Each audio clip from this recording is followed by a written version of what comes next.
여러분, 2026년 시작과 함께 올해 캐나다 전망을 들으실 준비가 되셨나요? 오늘은 제가 아주 의미 있는 분석을 하나 발견했는데요. 함께 보시겠습니다.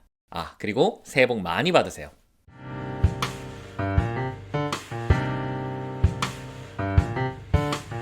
안녕하세요. 캐나다 위클리의 케빈입니다. 최근 제가 가장 신뢰하는 CIBC의 수석 경제학자인 벤자민 토올님과 레이 베시님의 2026년 캐나다에 대한 이야기인데요. 50분짜리 대담을 핵심만 정리해서 이번 영상으로 준비했습니다. 그리고 저의 추가적인 분석까지 정리해서 전달해 드리도록 하겠습니다. 먼저 캐나다와 미국 이야기부터 가보죠. 벤자민님의 핵심 메시지는 바로 관세는 사라지지 않지만 힘은 약해진다입니다.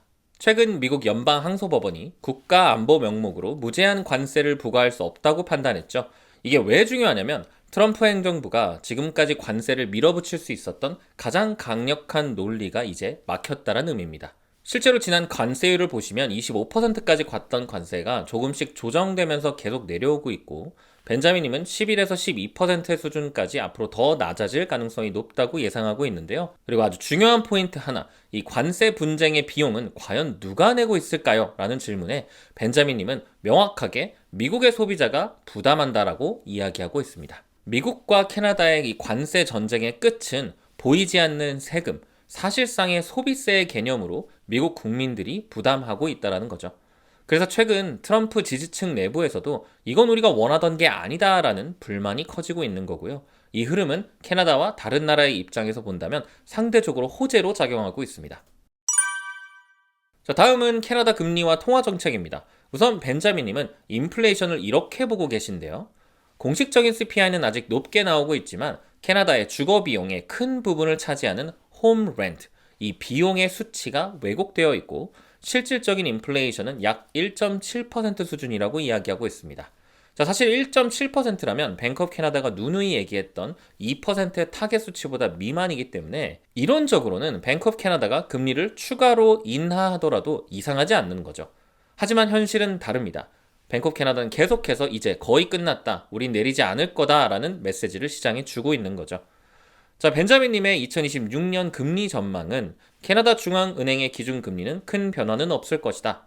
하지만 몰기지 이자에 직접적인 영향을 주고 있는 채권 수익률과 변동금리의 할인폭은 대략 0.1에서 0.15% 정도의 소폭 변동 가능성이 있다고 보고 있습니다. 즉, 금리로 모든 문제가 해결될 거라는 기대는 잠시 접어야 될 시점이라는 거죠. 그리고 두 분은 캐나다의 이민 정책에 대해서도 굉장히 심도 있게 이야기를 나눴는데요. 이민이 없으면 캐나다 경제는 성장할 수 없다라고 아주 강하게 말을 했습니다. 문제는 팬데믹 이후 캐나다 정부가 너무 극단적으로 이민 정책을 바꾸고 있다는 건데요.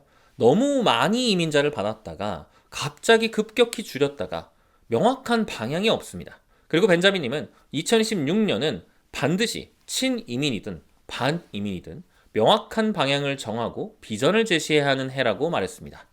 이 부분을 지금 정립하고 실행하지 않으면 캐나다 성장의 동력원을 찾는 건 쉽지 않을 거라고 이야기했습니다. 여기서 이민에 대한 한 가지 더 흥미로운 포인트가 나오는데요. 신규 이민자의 52%가 이미 캐나다에 살던 사람들, 즉 유학생, 워홀, 임시거주자 등등의 사람들이 시간이 자연스럽게 흘러서 캐나다 영주권으로 전환된 케이스들입니다. 자, 벤자민님은 이걸 이민의 숨겨진 수요라고 표현했는데요. 이미 캐나다에서 안정적인 소득도 있고 캐나다 시스템에 익숙한 사람들이라는 거죠. 여기에 더해 최근 렌트 하락과 부동산 가격 조정으로 더블링 업, 그동안 여러 가정들이 같이 살고 있었던 가구들이 다시 분리되며 부동산 시장에 진입하고 있다고 이야기합니다. 자, 벤자민님은 이걸 더블링 업의 해소가 새로운 주택 수요를 만든다라고 설명했는데요. 이 부분은 굉장히 새롭고 흥미로운 포인트입니다. 역시 경제학자가 보는 시선은 확실히 다른 것 같습니다. 그리고 캐나다 경제학자와 몰기지 전문가의 대담이기 때문에 캐나다 부동산 이야기도 빠지지 않았는데요. 벤자민님의 표현이 아주 직설적입니다. 캐나다에서 집을 사는 건 죄악 수준의 세금 구조다 라고 이야기하는데요. 무슨 말이냐면 한 유닛의 가격의 대략 30% 정도가 세금과 각종 부담금이라는 겁니다. 지금 상황에 집을 사기에는 너무 비싸고 그렇다고 새로 짓기에는 수지 타산이 안 맞습니다. 그럼 결과는 어떻게 될까요? 당연히 공급이 멈출 겁니다. 이게 왜 중요하냐면 지금 가격이 조정받고 있더라도 공급의 부족으로 인해 자연스럽게 극단적이거나 장기적인 하방은 제한될 수밖에 없다는 구조가 유지된다는 거죠.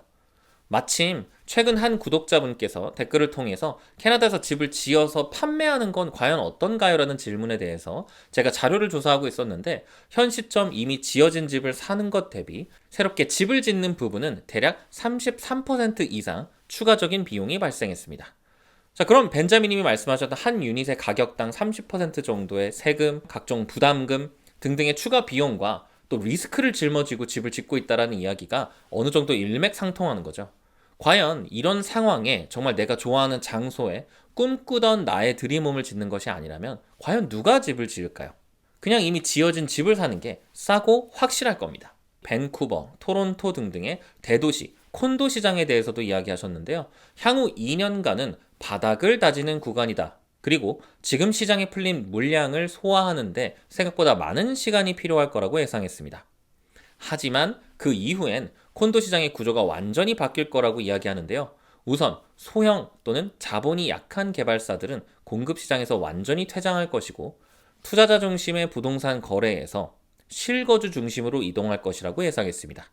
그리고 투자 목적의 프리세일, 분양 콘도 위주의 부동산 시장에서 이제는 Purpose Built Rental, 즉 렌탈을 위한 또는 코업 등등의 정부 개입이 강하게 들어가는 프로젝트 위주로 돌아갈 것이라고 예상했습니다. 즉 콘도 시장 자체가 사라지는 것이 아니라 완전히 다른 산업, 다른 생태계가 된다는 뜻인데요. 저도 이 부분은 어느 정도 동의하는데요. 집을 지어서 판매를 통해 수익을 내야 되는 개발사의 입장에서 생각해보면 2016년 이후 이미 크게 올라버린 땅에 어렵게 집을 지었지만 현 시점 부동산 시장의 하락 및 미분양 또는 클로징이 어려운 콘도들이 속출하고 있는 걸 보면 명확한 수익성이 없는 프로젝트에 자본과 인력 그리고 큰 리스크를 짊어질 이유가 전혀 없는 거죠. 그럼 자연스럽게 공급은 또 줄어듭니다. 이 악순환의 시작인 거죠. 자, 그리고 몰기지 시장에 대한 전망도 다뤄주셨는데요. 2026년은 지금까지 염려했던 모든 리스크들의 정점이라고 했습니다.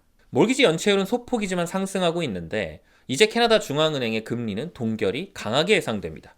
상대적으로 몰기지 및 가계부채의 부담이 더 될 거다라는 배경인데요. 마치 2008년에 미국 서브프라임 사태와 비슷하다고 표현했습니다. 하지만 다행히 2008년과 다른 점은 은행들이 이미 선제적으로 개입하고 있다는 건데요.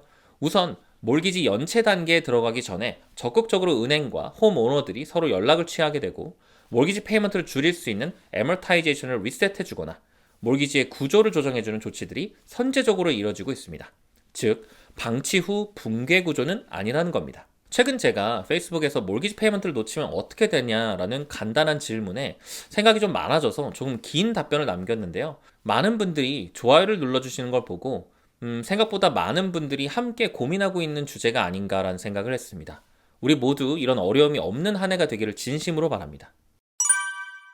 자, 여기에 제 개인적인 생각을 더 보태자면 지금 시장은 위기냐, 기회냐를 단순하게 나눌 수 있는 상황은 아니라고 봅니다. 오히려 준비한 사람과 준비하지 않은 사람의 격차가 커지는 구간에 들어왔다고 느껴지는데요.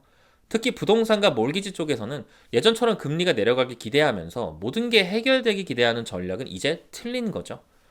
2026년 리뉴얼을 앞두고 계신 분들이라면 지금 당장 문제가 없으니까 괜찮다가 아니라 지금부터 옵션을 최대한 많이 만들어 놓는 게 중요할 겁니다. 자, 오늘은 두 대가의 이야기를 심도 있게 들으면서 이야기 나눴습니다.